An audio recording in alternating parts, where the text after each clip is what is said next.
Hi, hello. నేను PSR construction అండి. ఈరోజు మా వినియోగదారులకి సంక్రాంతి, కనుమ శుభాకాంక్షలు తెలియజేస్తున్నామండి.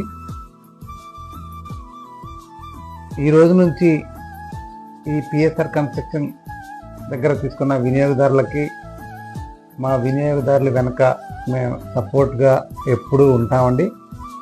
వారు మా మీద ఉంచిన విశ్వాసాన్ని మేము ఎల్లవేళలా కాపాడుకుంటూ ఈ పిఎస్ఆర్ కన్స్ట్రక్షన్ని మీ దయాదాక్షిణ్యాల వల్లే ఇంత ముందుకి వెళ్తుంది కాబట్టి మీకు ఎల్లవేళలా మేము తోడుగా ఉంటామని తెలియజేస్తూ సంక్రాంతి మరియు కనుమ శుభాకాంక్షలు మా దగ్గర కొన్న వినియోగదారులకు తెలియజేస్తున్నామండి. అంతేకాకుండా నాతో ట్రావెలింగ్ చేసే ప్రతి ఒక్కరికి, నా ఫ్రెండ్స్కి కానీ, మా ఆత్మీయులకి, మా బంధువులకి అందరికీ ఈ పిఎస్ఆర్ కన్స్ట్రక్షన్ తరపున, ఈ శ్రీనివాసరావు గారి తరపున మీకు హృదయపూర్వక సంక్రాంతి మరియు కనుమ శుభాకాంక్షలు. Thank you so much.